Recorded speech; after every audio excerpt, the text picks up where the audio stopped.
¿Qué tal? Buenas tardes. Bienvenidos a todos. Mi nombre es Mayra Toledo y el día de hoy tengo el gusto de estar con ustedes nuevamente. Para algunos de ustedes seré conocida. Yo soy de origen pedagoga y me he ido desarrollando académicamente, me he preparado académicamente en diferentes campos, dentro de ellos lo que es educación especial, educación familiar, dirección de instituciones educativas. Cuento con un doctorado en educación y actualmente estoy terminando mi doctorado en educación, en sexualidad humana. El día de hoy vamos a ver un tema que a mí me parece bonito, porque es hablar acerca de qué es educar o educando con sentido. Les voy a pedir de favor, ya les avisaron a través del chat, que por favor que mantengan cerrados sus micrófonos y también la pantalla apagada, porque es posible que este video se llegue a utilizar posteriormente. También les pido para este caso que todas las preguntas que ustedes tengan las pueden ir haciendo a través del chat y de todos modos trataré de que el tiempo que yo esté hablando sea breve para poder conversar con ustedes un poquito más tarde. Entonces, lo que me gustaría es que fueran acompañándome a través de estas diapositivas inicialmente y que fueran respondiéndolas para ustedes.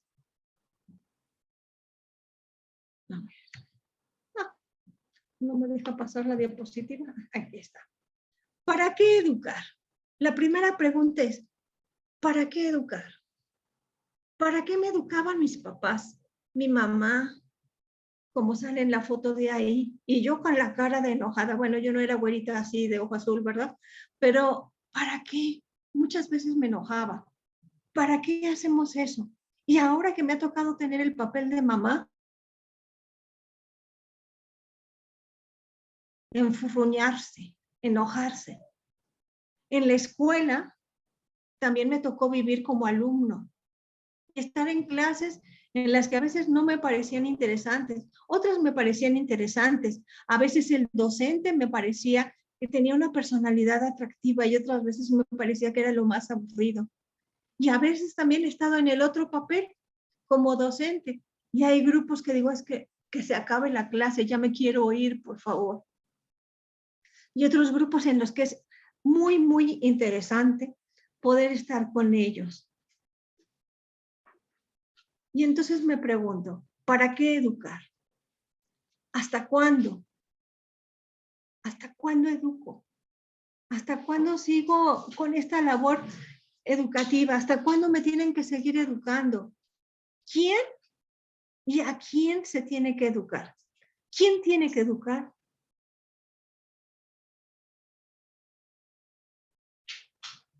Y me voy a otra pregunta. Nuevamente, ¿para qué educar? Y ya no estoy hablando de niños, estoy hablando de adultos, podrían entrar también jóvenes y de adultos mayores. ¿Educar en esas edades? ¿Educar a adultos mayores? Vuelvo a hacerme la pregunta, ¿para qué? ¿Qué significa? ¿Qué significa educar? ¿Qué significa educar con sentido o educando con sentido? ¿Qué quiere decir sentido? ¿Será un propósito? ¿Será una meta? ¿Qué es educar y que tenga sentido? Ay, perdón.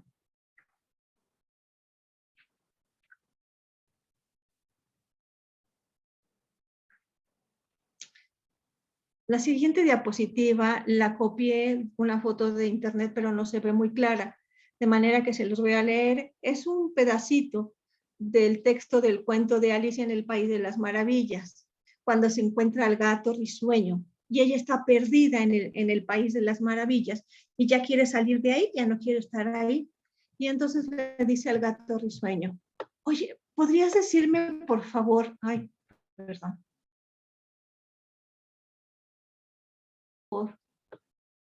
¿Qué camino debo seguir para salir de aquí? Y le dice el gato, Bueno, pues eso depende en gran parte del sitio al que quieras llegar. Y Alicia estaba desesperada, dice, no me importa mucho el sitio. Y entonces el gato le responde, pues entonces tampoco importa mucho el camino que tomes. Repiensen esto. Si no me importa mucho el sitio al que quiero llegar, tampoco importa mucho el camino que tome. Y es cuando me encuentro ante encrucijadas, en esas divisiones que hay en los caminos, sobre todo quien ha tenido la oportunidad de viajar a provincia. Yo estoy en la ciudad, en la mera capital de la Ciudad de México. No nos encontramos con esto, nos encontramos con señalamientos más, pues más complejos, ¿no? De muchas avenidas, pero a veces en los caminos de pequeños poblados se encuentran estas flechitas en donde te indican hacia dónde quieres llegar. Y en la vida yo me puedo encontrar estas flechas y puedo tratar de preguntarme, pues, ¿qué camino escojo? Y el gato me puede contestar, pues, ¿hacia dónde quieres? ¿Hacia dónde quieres ir? Y si yo le contesto, pues no me importa el sitio, me va a contestar entonces que no le importa, que no importa mucho qué decisión tome.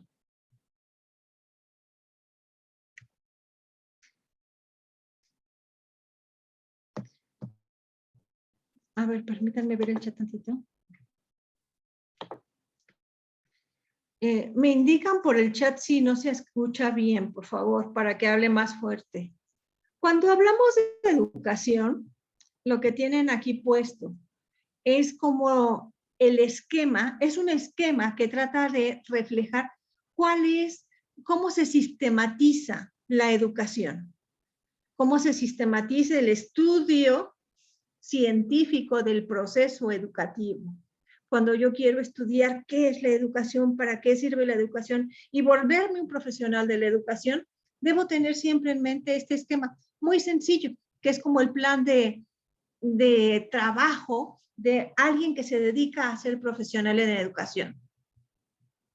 Debo partir de una ontología, desarrollar una mesología para llegar a una teleología y una axiología.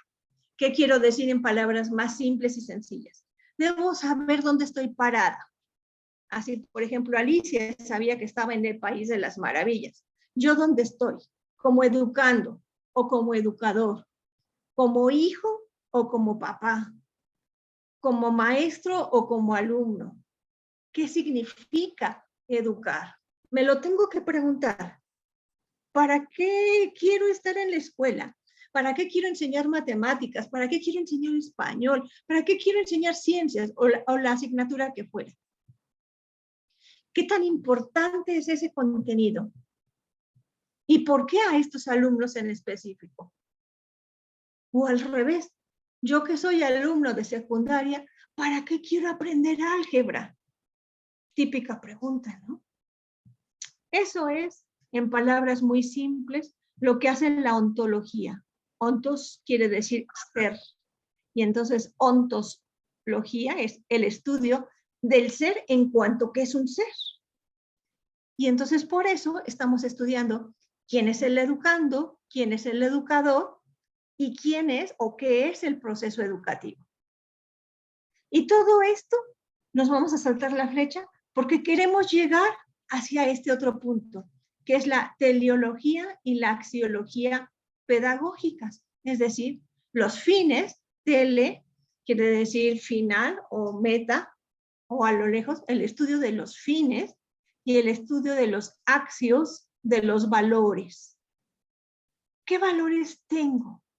¿Cuáles son las fines que tengo a partir de que yo analicé quién soy, quién es mi educando, quién es mi educador, qué es la educación? Si no me pregunto dónde estoy, es muy difícil que pueda resolver también qué quiero hacer y hacia dónde quiero ir. Lo de menos va a ser la mesología, que son los medios, mesología es medio, el estudio de los medios. Y en mesología tenemos varios, perdón, en pedagogía o en educación tenemos varios medios para llegar a esto. Uno de los más comunes y uno de los más conocidos es el que se conoce como didáctica. El saber cómo enseñar, el saber cómo dar clases, el saber cómo puedo hacer que alguien aprenda algo. Pero ¿de qué me sirve saber todo esto si yo no sé qué sentido tiene el que enseñe matemáticas o literatura en tiempo de pandemia, por ejemplo? ¿Para qué les enseño a los autores cuando la gente se me estaba muriendo? Veía familias que se desintegraban, las calles desiertas. ¿Para qué queremos un sistema educativo? ¿Para qué queremos esos métodos de educación?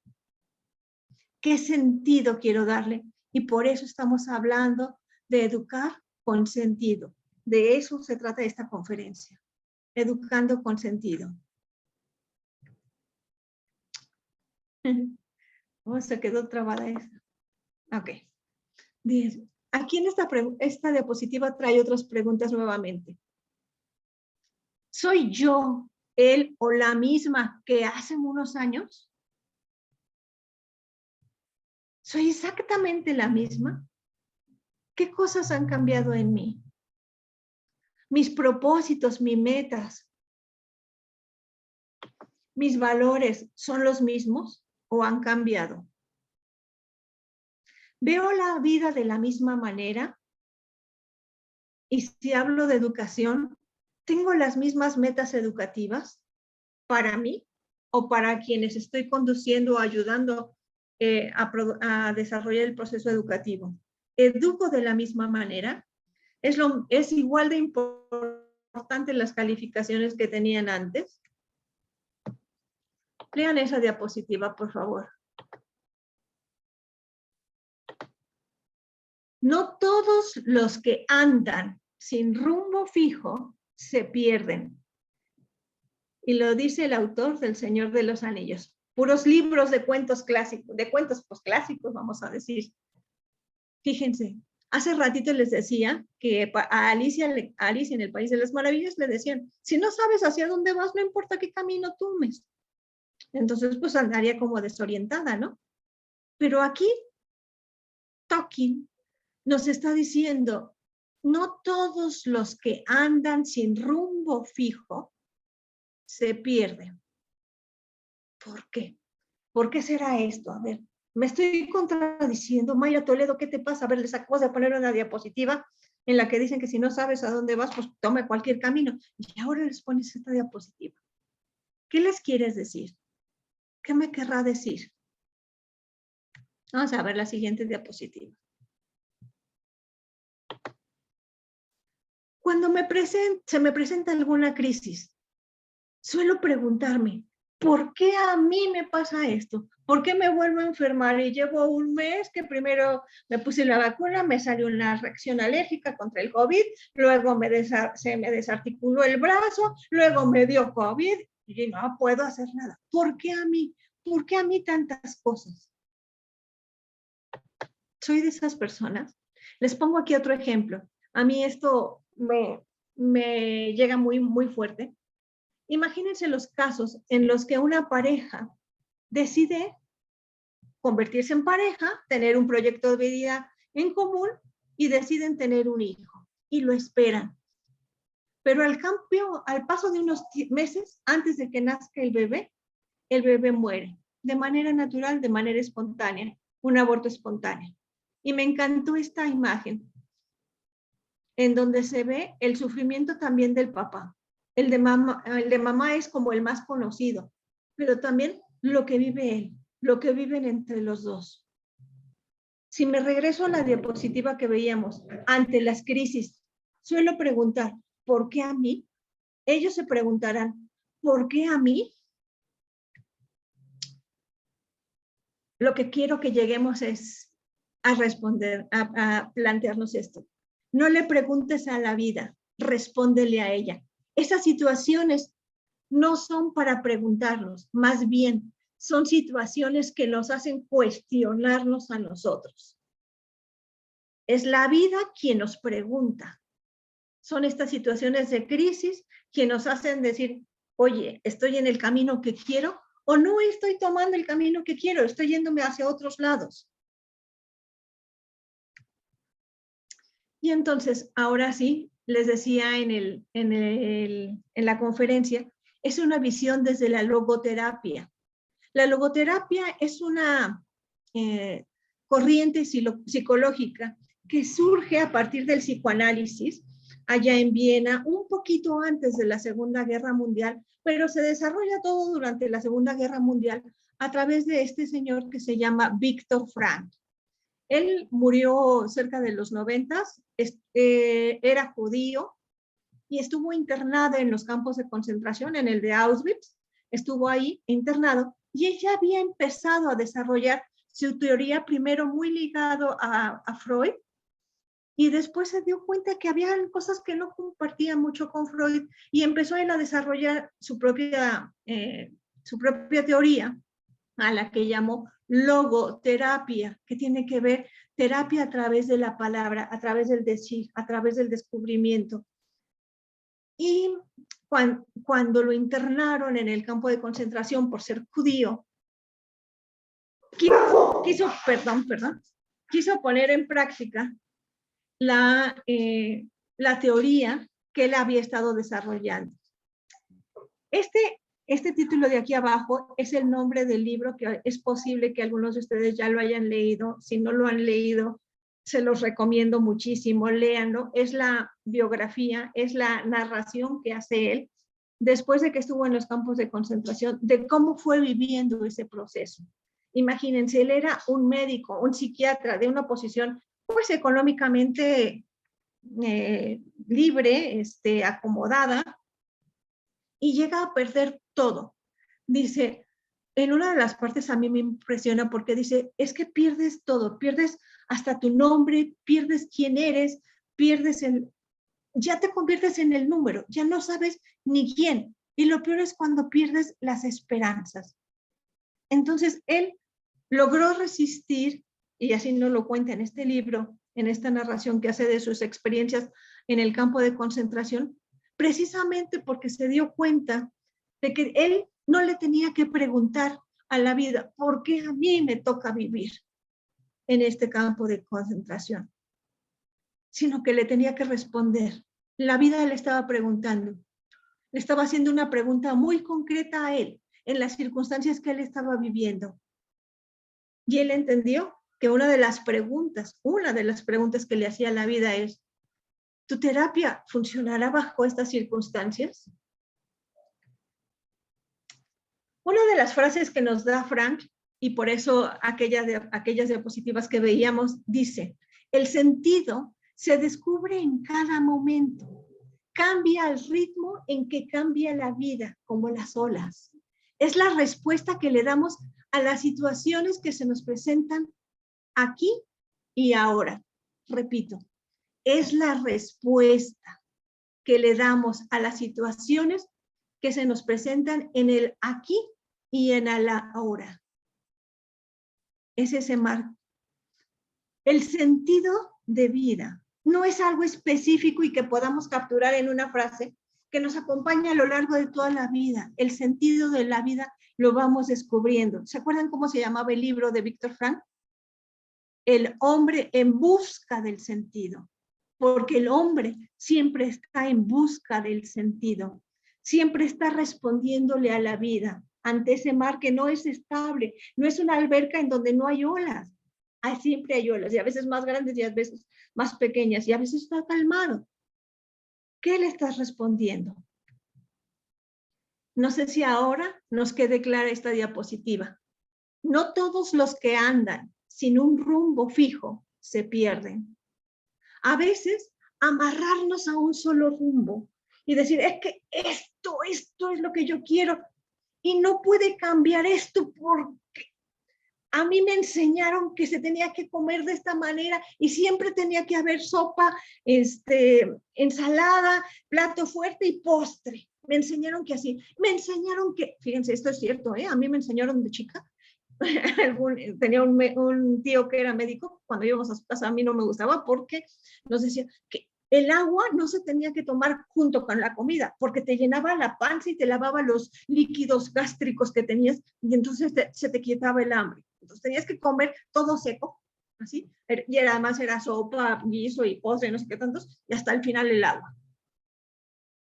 Si yo no puedo cambiar esas cosas, si yo no puedo decir que mi rumbo no es fijo, sino que puedo cambiar, no necesariamente estoy perdido.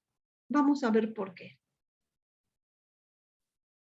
Miren, estas diapositivas son 4 diapositivas. Quiero hacer el reconocimiento. Las tomé prestadas de una agrupación que se llama Centro de Estudios de Sentido de Vida, que es un centro que está reconocido por Viena, porque en Viena siguió trabajando Víctor Frank hasta que murió, y actualmente sigue su esposa y su hijo, sí, creo que su hijo, trabajando en esto. Entonces, reconocen a diferentes asociaciones que se dedican a esto a lo largo del mundo. Y esta asociación me hizo el favor de facilitarme estas diapositivas. Y me parece que son muy claras y que nos pueden ayudar a entender por qué tenemos que educar o estar educando con sentido. Nos dice que ante la vida hay 4 preguntas que generalmente nos hacemos. ¿Quién soy? ¿Qué quiero? ¿Qué doy? ¿Y hacia dónde voy? Y ante cada una de esas preguntas voy respondiendo con diferentes aspectos. Uno sería el autoconocimiento y la unicidad. Las elecciones, ahorita vemos cada una de esos. O sea, ¿qué elecciones hago?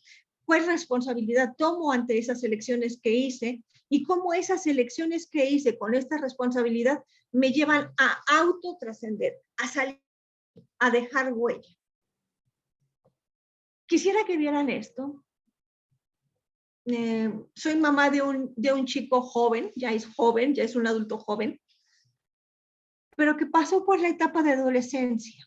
Y muchas veces, como educadores, y muchas veces, como educadores o como papás, solemos preguntarles a nuestros hijos, a nuestros alumnos, pues, ¿tú qué quieres de la vida? Y a veces me pregunto a mí misma, o me pregunto en pareja, ¿qué queremos? Pero aquí nos dice Víctor Frank que ¿qué queremos? Debe salir después de haber contestado la primera pregunta, ¿quién soy? Si me voy al qué quiero, me voy al hacer, y al hacer por hacer, y me puedo perder en ese estar haciendo y haciendo y haciendo y haciendo cosas sin tener más a dónde ir. Tengo que saber quién soy, para que una vez que me conozca y me sepa como agente único e irrepetible, pueda tomar las elecciones que vayan de acuerdo con esto. Y entonces sí, habrá una congruencia entre quién soy y qué quiero. Y entonces sí, podría hacerme responsable de esas elecciones.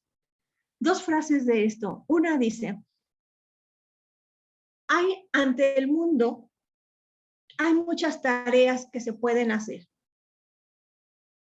Sí, pero yo soy único, soy irrepetible. Qué bárbaro, y en este trabajo ya no puede estar y me están diciendo que ya no, y me estoy ahogando. Sí, es cierto. Pero ¿sabes qué? Muchas personas pueden hacer tu trabajo. El trabajo en sí puede ser hecho por muchas personas.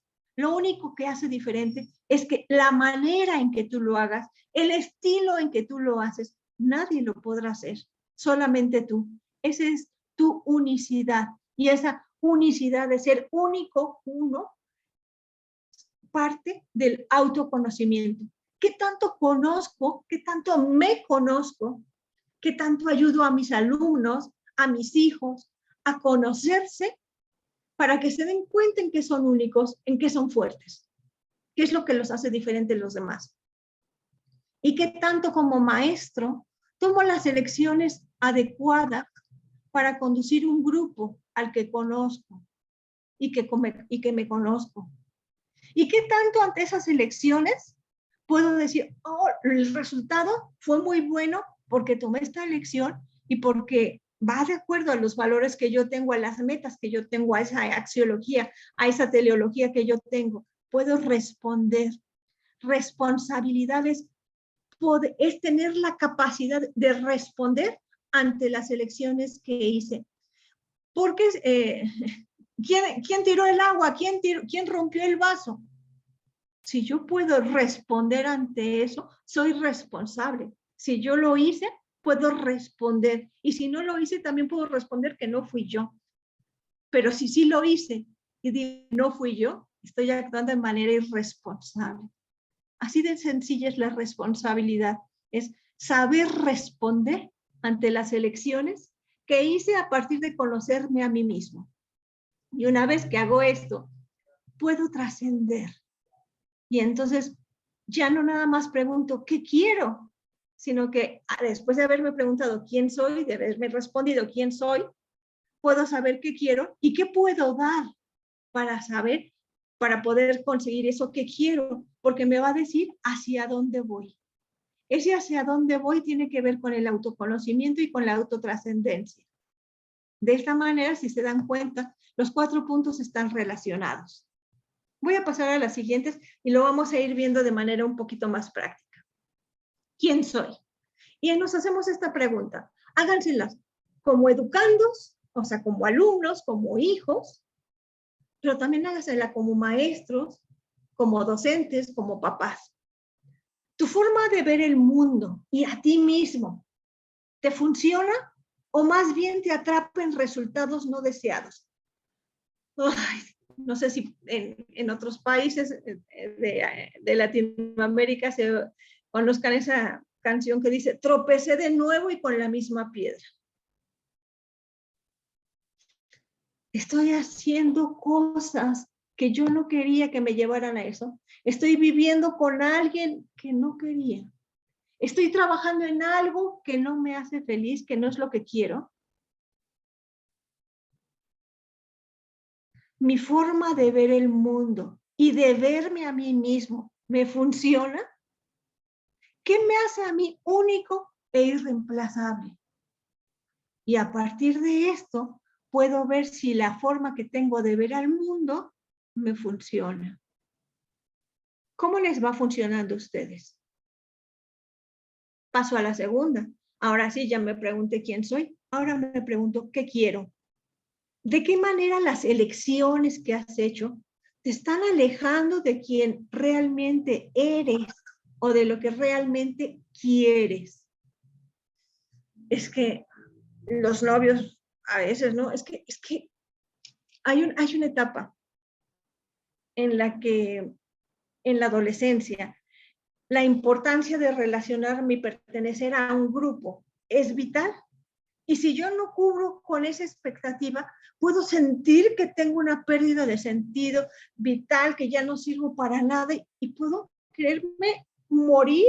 Por eso muchas depresiones también en la adolescencia, porque se dan cuenta de quiénes soy y no tienen esa respuesta de qué es lo que les está completando. Porque qué quiero no lo han contestado después de contestarse quién soy. Porque es tan difícil contestar en la adolescencia quién soy, que es más fácil irme por el que quiero. Pero ahorita ya no somos adolescentes y entonces creo que puedo preguntarles, ¿de qué manera las elecciones que has tomado o que estás tomando pueden estarte alejando de quien realmente eres, de quien te hace único e irrepetible, de lo que realmente quieres? Y eso que realmente quieres es lo que te va a hacer feliz. ¿Te estás acercando a ser feliz? O dices, bueno, la felicidad es un sueño. Ahora quienes la logren, ahora quienes no. No es para mí. ¿Qué quiero? Pasamos a la tercera. ¿Cómo respondo? ¿Soy responsable? Yo ya vi quién soy, ya vi qué quiero y he tomado decisiones. Y en mi vida está llena de decisiones, desde el tono de voz que uso, la ropa que me puse el día de hoy, la forma en que me senté, el asistir o no asistir a esta sesión. ¿Qué respuestas me está pidiendo la vida? ¿Se acuerdan que les preguntaba? Soy de los que le pregunto a la vida, ¿por qué a mí, por favor, por qué a mí? ¿O soy de los que le da respuestas a la vida? ¿De qué manera tu respuesta te aleja o te acerca de tu misión personal? No puedo responder a esto, no puedo ser responsable si no he contestado las dos anteriores, si no sé quién soy, si no sé quién quiero, qué quiero. ¿Soy responsable? Por eso a los adolescentes les cuesta tanto trabajo. Por eso los niños de 4 o 5 años a veces no encuentran por qué tienen que decir la verdad. Es más fácil un mundo imaginario, porque no saben quién es, están jugando para saber quiénes son. Pero a mi edad, a los 25, 27, 30, 40, 50, 60, la edad que tengamos, ¿cómo he estado dándole respuestas a la vida? Esas respuestas me están acercando a lo que yo quiero ser, a lo que me hace feliz, a mi misión personal, o me están alejando de eso. Y entonces, ¿cómo trasciendo? ¿Cómo dejo huella? ¿Qué estás dispuesto a hacer por los demás? ¿Cómo cambia tu forma de ver tus problemas cuando te olvidas un rato de ti mismo y te enfocas en ayudar o en apoyar a los otros? Miren, me faltaron algunos datos, algunos elementos para poder llegar a esto y que se viera como la lógica más claramente. En la medida en que solamente nosotros podemos construirnos a nosotros mismos, en la medida en que creamos un nosotros. Si estuviera el yo solito y no hubiera un nosotros con el cual encontrarse, no podría distinguir quién soy yo y quién es el mundo exterior. Y en el momento en que me encuentro con alguien en el exterior, alguien que no soy yo, puedo saber quién soy yo, pero a la vez, o además de eso, aprendo a ser yo en la medida en que hago algo que influye en el otro. Puede ser bueno, puede ser malo, puedo trascender de una manera positiva o de una manera negativa. ¿Quién soy yo? ¿Cómo estoy afectando a los demás? El poder vivir, el poder saber quién soy, no se da de manera sola, se da de manera relacional. Y por eso dice aquí, ¿cómo cambia tu forma de ver tus problemas cuando te olvidas un rato de ti mismo y te enfocas en ayudar o apoyar a los otros? Dentro de la lectura de Frank, del libro del hombre en busca del sentido, nos dice, en la medida en que yo me ponía a ayudar a los demás, a salir de ese vacío existencial que tenían por estar perdidos, porque ya no tenían casa, no tenían hermanos, no tenían país, no tenían ni siquiera el pelo, los rapaban a todos usaban la misma ropa, no había nada que los distinguiera, lo único que los distinguía era el número que les ponían, el número que les tatuaban. Era nada, los hacían nada. Y los encerraban en lugares, cuando empezaron con los guetos, antes de llevarlos a los campos de concentración, las paredes simulaban, las paredes que encerraban estos guetos, muchas veces simulaban las lápidas que ponen los judíos. El tipo de lápida es una especie de rectángulo como con un medio círculo arriba. Y están así. Me están diciendo que no soy nada. Y me lo están haciendo creer. Entonces Frank decía, en el momento en que le ayudo al otro a encontrar que es alguien que nos estamos relacionando, en ese momento mi vida empieza a tener sentido, porque yo me doy cuenta quién soy, qué quiero, qué puedo dar a los demás y cómo estoy trascendiendo. Les dejo algunas frases de Víctor Frank. Aquí estaba relativamente joven y dice, la vida nunca se vuelve insoportable por las circunstancias, sino solo por la falta de significado y propósito, que no me va a venir de fuera, sino que se lo voy a dar yo. Repito, la vida no es insoportable por las circunstancias que me toca vivir. Tengo cáncer, mi marido me dejó, todo lo que se pueda imaginar.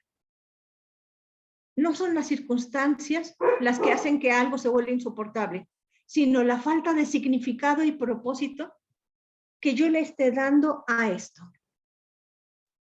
Luego, dice, la logoterapia de Frank, dice otro autor, dice, además de un enfoque psicoterapéutico, es un estilo de vida. Y eso es lo que yo quisiera que viéramos aquí. Si es un estilo de vida, también es un estilo de educar.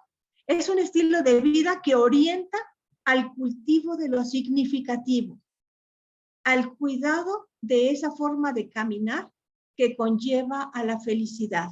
Es decir, tengo una forma de vivir que hace que yo tenga sentido, que le dé sentido a las cosas, que yo pueda crear sentido en las cosas y entonces me vuelvo feliz. No importa dónde esté, yo puedo sonreír porque para mí vivir es significativo. Es un estilo de vida. Es un estilo de vida. Y dice, dentro de las metas más importantes que puede un hombre tener, el amar es la más importante. Eso es lo que nos dice Frank. Y amar se puede traducir de muchas maneras. En el buscar el bien al otro. Y al educar estamos buscando el bien del otro. Y entonces todos los que somos educadores aquí, o todos los que estamos atrapados dentro del mundo de la educación, tenemos eso en común, ese amor. Entre el estímulo y la respuesta, dice Víctor Frank, ¿se acuerdan de los conductistas? De ese estímulo y la respuesta y todo eso. Dice, entre el estímulo y la respuesta en el ser humano hay un espacio. En ese espacio tenemos el poder de elegir nuestra respuesta. Él cree en la libertad, así totalmente. En nuestra respuesta se encuentra nuestro crecimiento y nuestra libertad. Cuando me dejo llevar, cuando actúo porque, pues así es. Cuando no me detengo a reflexionar ante esos espacios que la vida me da, en donde yo tengo que decidir o tengo que ver qué es lo que me está preguntando la vida. Si sigo viviendo así, no voy a tomar decisiones y no voy a tomar decisiones conscientes y responsables y aparte responsables. Es decir, no voy a tomar decisiones libres. Es decir, repito otra vez lo que dice aquí, entre el estímulo y la respuesta, si fuéramos conductistas, en el proceso educativo, siempre tenemos el poder de elegir lo que queremos ser. Y en esa respuesta está nuestra libertad. Al educar, elegimos y nos convertimos en seres libres. Empecé con estas preguntas. ¿Para qué educar? ¿Para qué? ¿Hasta cuándo educar? ¿Quién y a quién? ¿Con quién? Y la última, una súplica. Deja huella, porque en la medida en que dejes huella, te vas a contestar todas estas preguntas y las preguntas esenciales. Te vas a sentir pleno, vas a ser feliz y vas a ser felices a los demás. Y regreso con las primeras fotos. ¿Para qué educar? En la casa, en la escuela, a los niños y a los adultos, y también a los adultos mayores. ¿Para qué educar con sentido? Dice, es que nos da como resultado 3 autos, como dicen por ahí en los programas de concursos. Nos da 3 autos. Quien educa con sentido obtiene como resultado automotivación. No le tienes que estar diciendo a alguien, hazlo por favor. Como la meta me la pongo yo, pues yo mismo me motivo. Obtengo también una autoevaluación, porque yo sé si conseguí esa meta o no. Y obtengo también una autorregulación. Esto de autorregulación quiere decir, mete más el acelerador o frena, vete por aquí o no, te vas viendo por dónde lo vas haciendo. Y esto quisiera preguntarles, estos 3 autos, ¿quién se los gana? ¿El educando o el educador? ¿El papá, la mamá o los hijos? ¿El maestro o los alumnos? Las 2 partes. Las 2 partes obtenemos esto de ahí. Y entonces les pregunto yo, ya para terminar, ¿soy yo el mismo que al iniciar esta sesión? ¿Mis propósitos, metas y valores son los mismos? Ojalá que tantito les haya rozado por ahí algo y se haya movido, aunque sea un granito de arena. ¿Veo la vida de la misma manera? Le pregunto siempre a la vida, ¿por qué a mí?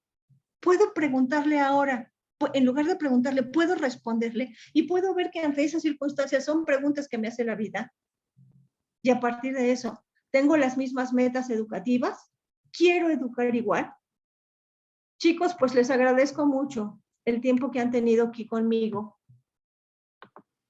Y pues abro, si nos permites, Adri, el que ya se deje de grabar para poder entrar al momento de abrir nuestras cámaras